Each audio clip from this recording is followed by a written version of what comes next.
Imagine, it's the early 80s. Yeah. No cell phones, Right. no internet as we know it today. Right. A young couple vanishes, Hmm. leaving behind only whispers and unanswered questions. Oh. Decades pass, and their families are left clinging to hope, Yeah. never knowing what truly happened. It's tough. Then a break comes, Okay. not from a detective's hunch, Uh-huh. but from a deck of playing cards. Interesting. Today we're diving into the chilling cold case of Stuart Simmons and Margaret Walden, Okay. a story of love, loss, and the enduring power of hope. It really is a case that just shows you how much things have changed. Like Yeah. today, technology plays such a crucial role, Of course. but back then it was a whole different world. Absolutely. It's fascinating. Yeah, so let's rewind to 1982. Okay. A rancher named Frank Chavez is out on his property near the San Juan River. Mm-hmm. He spots what he thinks is a dummy.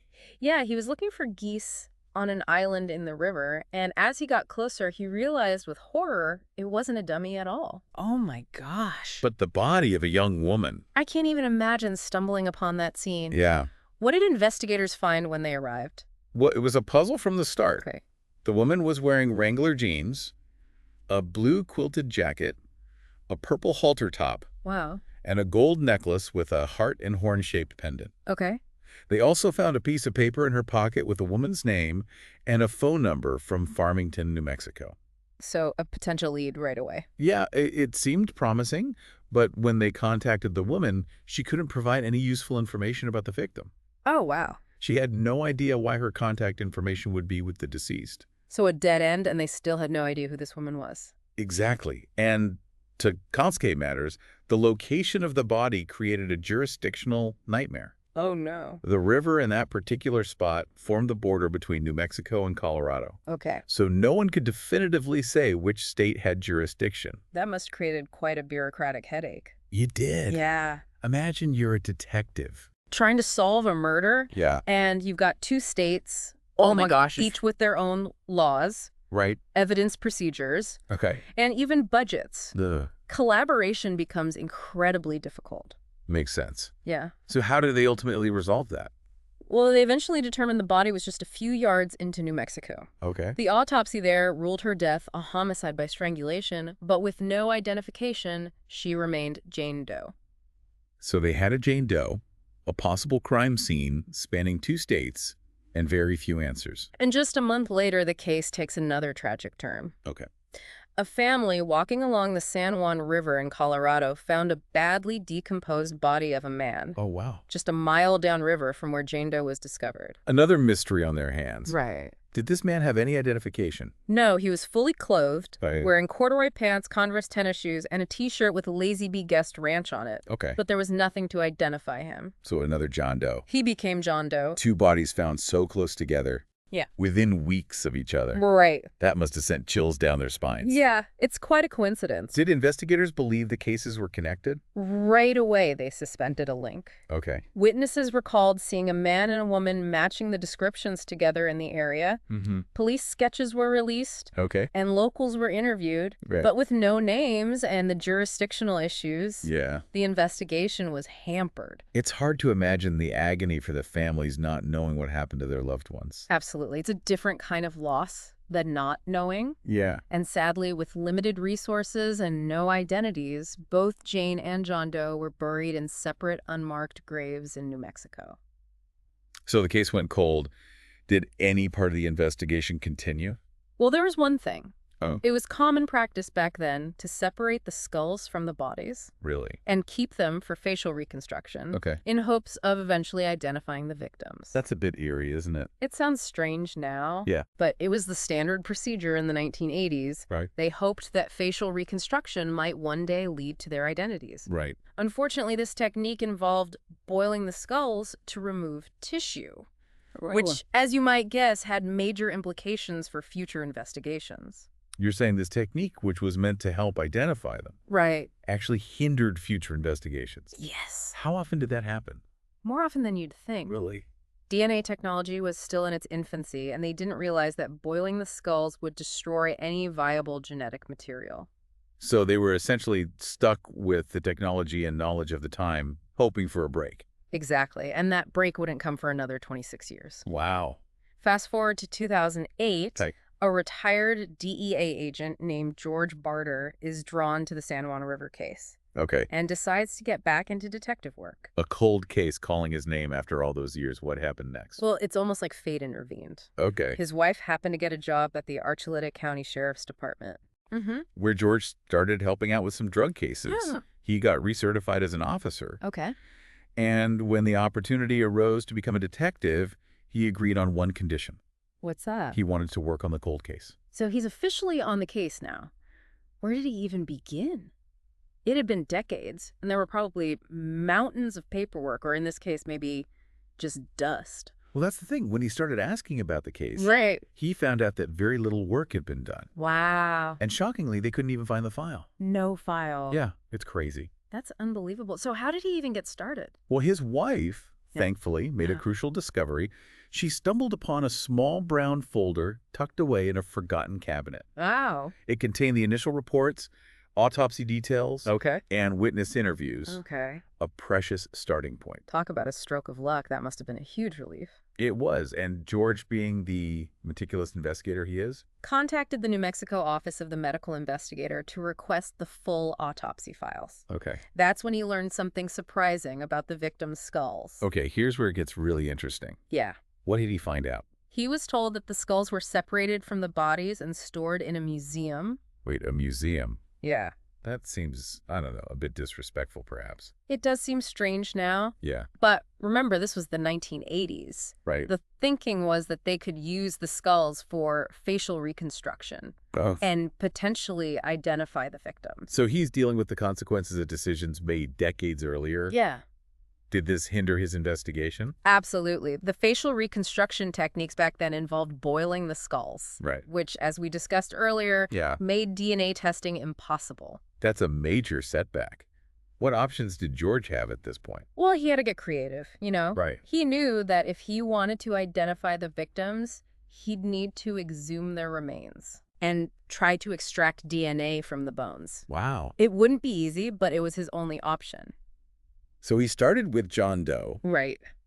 Knowing where to even begin digging must have been a challenge in itself. Oh, it was like looking for a needle in a haystack. Yeah. John Doe was buried in an unmarked grave in a vast county graveyard Okay. with minimal markings. Oh, wow. They used a backhoe to remove the top layers of soil, Okay. but then the search had to continue by hand. I can only imagine the frustration.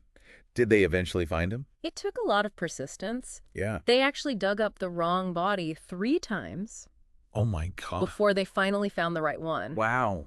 The cemetery workers were ready to give up, Yeah. but George refused. That's some serious dedication. It sounds like this case really got under his skin. He'd invested so much time and energy into it, Right, yeah. and he felt a responsibility to these victims, even though he never knew them. Of course.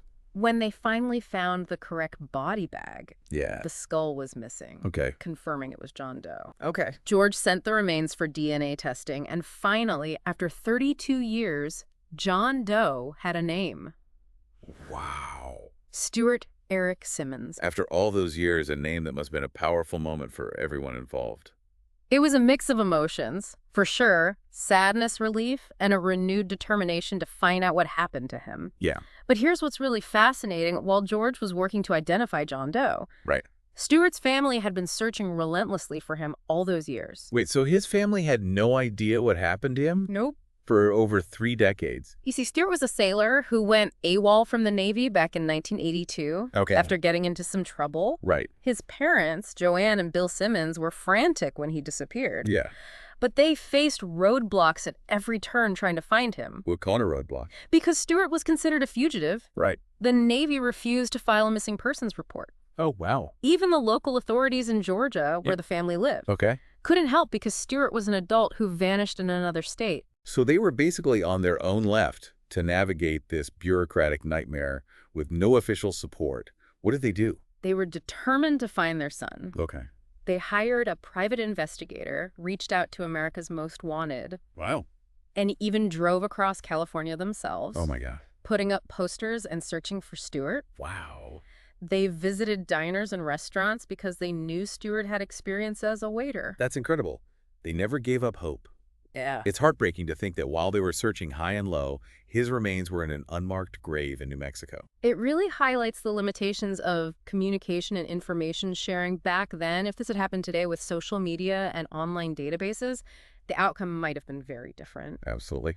So how did Stewart's family finally learn the truth? It was George who made that difficult phone call after the DNA results came back. Oh, wow. He knew they deserved to know what happened to their son after all these years. I can only imagine how bittersweet that moment must have been for them. They were heartbroken, of course, but also relieved to finally have some answers after decades of not knowing. Yeah. Identifying Stewart also opened a new door in the investigation. Okay. His parents told George about a girlfriend Stewart had mentioned, Margot, Margot? who was a waitress. Right. This detail wasn't in any of the old files.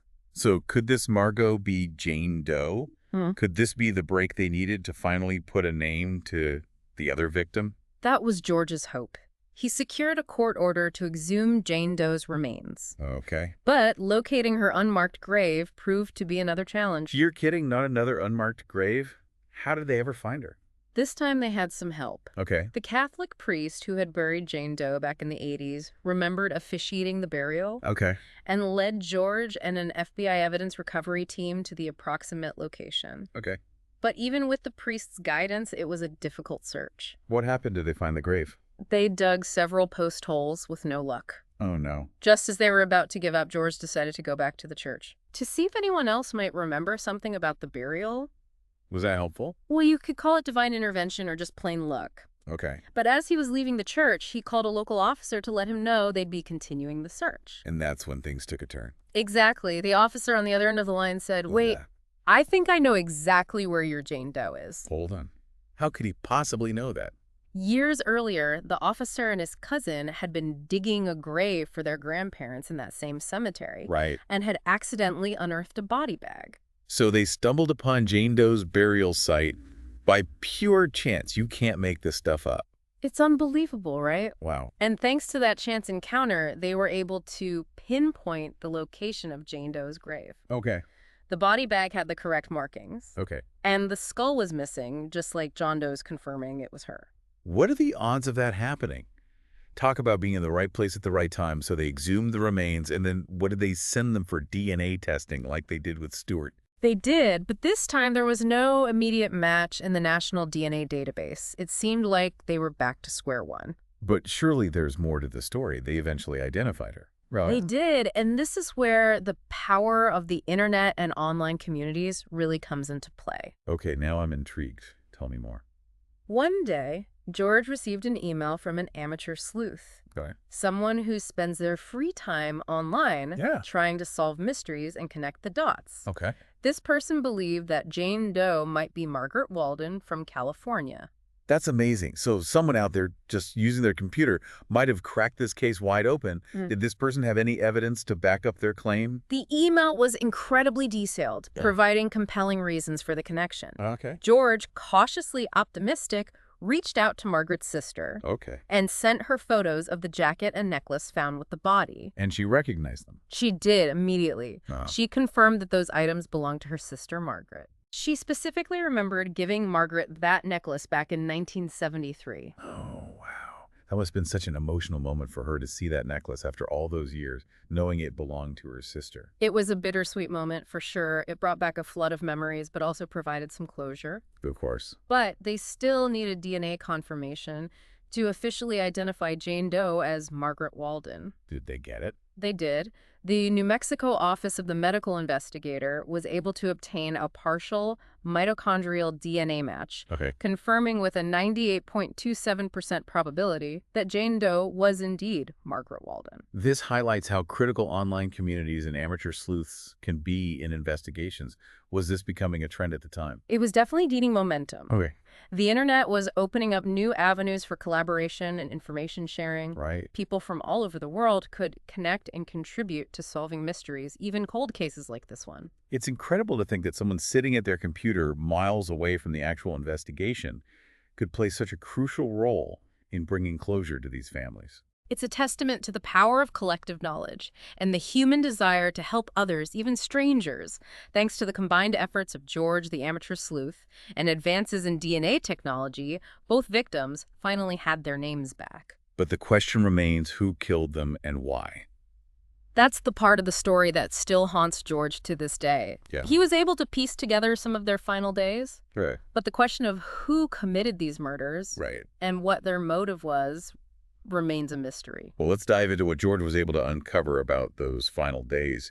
Where did he even begin? He started by tracing their steps. He learned that Margaret, who was a waitress, Yeah. had met Stewart near the naval base in San Diego. Okay. After Stewart went AWOL, they used his military ID to get camping gear and drove to Colorado. It sounds like they were young and in love, trying to start a new life together. That's the impression George got as well. They Yeah. seemed to be genuinely happy together. Right. Margaret continued waitressing in Durango while Stewart got a job with a traveling carnival in Pagosa Springs. And it was during this time, according to George's theory, Right. that Stewart got mixed up with the wrong crowd. What led him to that conclusion? Based on his interviews and the evidence he found at an abandoned bus, Okay. which we'll get to in a minute, Right. George believes that Stewart was involved in some sort of low-level drug dealing Okay. and was killed over a debt. So you're saying this young couple just trying to make a fresh start got caught up in something dangerous? That's George's theory, and it's a heartbreaking thought. And Margaret, what about her? Tragically, it seems she was simply in the wrong place at the wrong time, an unintended victim. Caught in the crossfire of something she had nothing to do with. That's incredibly sad. It is, and it's something that weighs heavily on George. He feels a sense of responsibility to find justice for them both. So this abandoned bus, what's the story there? Well, remember how I mentioned that George was meticulous? Yes. He went back and reread all the old case files. And he found a mention of an abandoned bus in New Mexico that might have been connected to the case. So, potential crime scene. Did he find the bus? He did, with the help of a New Mexico state police officer. He located it. Okay. Of course, after nearly 3 decades, it was a mess. Right. But he secured a search warrant and went in looking for anything that might shed some light on what happened. And what did he find? He found a section of carpet stained with what appeared to be blood. Okay. And even more significantly, he found 4 spent .22 caliber shell casings. Wow. Remember John Doe, now identified as Stuart Simmons, Right. killed with a .22 caliber weapon? Wow, that's a major breakthrough. Did they test the evidence? That's where they hit another roadblock. Uh-oh. The bus had been exposed to the elements for so long that there were concerns about hantavirus contamination from rodents. Yeah, of course. Most labs were hesitant to handle the evidence. I can see why that's a serious health risk. But did they eventually find a lab willing to test it? Persistence pays off. George eventually found an FBI lab that agreed to analyze the samples. Yeah. While the blood was confirmed to be human, Okay. it was too degraded for further analysis. Right. However, the shell casings were a likely match to the bullets found in Stewart's body. So they finally have solid physical evidence linking the bus to Stewart's murder. That has been a huge moment for George. It was a step closer to the truth. Right. And it fueled his determination to find the people responsible. He started digging deeper into Stewart's life in Pagosa Springs, focusing on the people he was associating with at the time. And that led him to some suspects. It did. In 2016, 2 individuals were arrested in connection with the murders. Okay. Antoinette Palmer, also known as Tina Madrid, Okay. and Martine Martinez. Did they confess? Tina, during interrogation, Okay. claimed she knew Stewart but under a different name, Okay. Richard Miller. Richard Miller. She admitted that he had lived on her bus for a while, but she denied any involvement in the murders. But George was convinced they were involved. What evidence did he have? He had gathered witness statements from people who claimed that Tina had made incriminating statements, Okay. even bragging about killing people and dumping their bodies in a river. That's chilling. So what happened? Were Tina and Martine convicted? Unfortunately, no. The charges against them were eventually dismissed due to insufficient evidence. That's surprising with George so sure of their guilt. Why couldn't the case go forward? What was missing? It's a frustrating reality of cold cases. Time can erode evidence, memories fade, Right. and witness testimony can become unreliable. The district attorney felt there wasn't enough to secure a conviction. So despite identifying the victims, uncovering their likely last days, and even making arrests, the perpetrators remain free. It's a bitter pill to swallow, but that doesn't mean the case is closed. It really makes you wonder, what if Stewart hadn't gone AWOL? What Yeah. if they hadn't gotten mixed up with the wrong people? Yeah. What if the technology had been available to test the DNA on those skulls back in the 80s? It's a painful reminder that sometimes, even with the best intentions and tireless efforts, justice remains elusive. But despite the lack of a conviction, there's a sense that this case isn't entirely closed, right? Exactly. There are still threads that could be pulled. Remember those playing cards featuring cold cases that we mentioned at the beginning? The ones that ultimately led to Stewart's identification. That's right, when those cards were printed, only Stewart had been identified. Margaret was still Jane Doe, represented by a police sketch. So their story, even with partial resolution, is still out there. Someone might see those cards and remember something crucial. And that's the power of keeping these cases in the public eye. Someone somewhere might hold that missing piece of the puzzle that could lead to a break in the case. It's a reminder that we all have a role to play in seeking justice, even if it's just sharing information or keeping these stories alive. Absolutely. It takes a collective effort now while the search for their killer continues. Stewart's family was at least able to give him a proper memorial. What do they do? Knowing his love for the water, they placed his ashes in an eternal reef on the ocean floor. For those who might not be familiar with eternal reefs, can you explain what that is? It's a beautiful way to memorialize loved ones while also contributing to marine conservation. Okay. They take cremated remains and incorporate them into a concrete structure Okay. that's then placed on the ocean floor, Okay. creating an artificial reef that provides habitat for marine life. What a touching tribute. It gives a whole new meaning to resting in peace. George and his wife even attended the ceremony. You can actually see photos of the memorial on our website. We'll be sure to include a link in the show notes. Yeah. What about Margaret's family? Were they able to find some peace as well? They received her cremated remains and were hopefully able to find some solace in finally knowing what happened to her. And George, where does he stand on all of this after dedicating 12 years of his life to these two strangers? He remains dedicated to the case. Wow. Even though he's retired now. Okay. He hasn't given up hope that one day they'll find the missing pieces of the puzzle. And bring those responsible to justice. His tenacity is truly inspiring. It would have been easy to just file this case away as another unsolved mystery, but he refused to let that happen. As he puts it, the best detective isn't necessarily the smartest person, but the one who doesn't quit. And that brings us to the heart of this deep dive. What can our listeners take away from this story? What are the key insights we should be reflecting on? It's a story that raises a lot of important questions about the limitations of justice, especially in cold cases, Yeah. where time is the biggest enemy. Right. Evidence deteriorates, witnesses disappear, and memories fade. Right. But it also highlights the incredible impact that advances in technology like DNA testing and online databases are having on solving these mysteries. It's also a testament to the power of human connection and collaboration, even in the face of tragedy, from the dedicated detective who refused to give up to the online sleuth who connected the dots. This case shows that even the smallest actions can have a ripple effect and lead to unexpected breakthroughs. We often think of investigations as being driven by hard evidence and forensic science, and those are crucial, of course, but this case shows us that sometimes it's the human element, Right. the persistence, the empathy, and even chance encounters that can make all the difference. And that brings us to our listeners. You might be thinking, what can I do? This happened so long ago and it's so far away.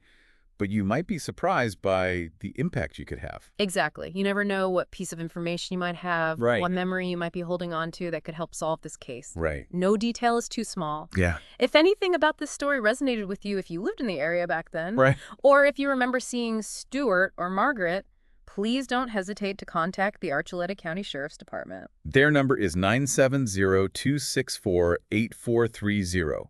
Even if you think what you know is insignificant, it could be the missing piece that brings closure to this case and provides much-needed justice for Stuart and Margaret.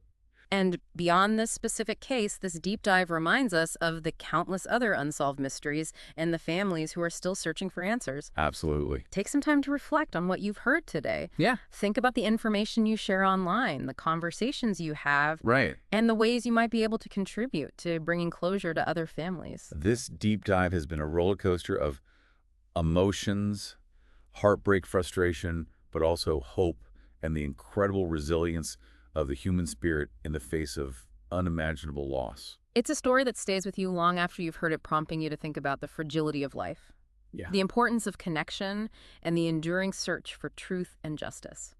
Thank you for joining us on this journey. If you'd like to see photos of Stewart's memorial or learn more about how to get involved in advocating for cold cases, please visit our website. We'll include a link in the show notes. And don't forget to subscribe for more deep dives into captivating stories that make you think, feel, and want to learn more. Until next time, keep exploring, keep questioning, and keep the hope alive.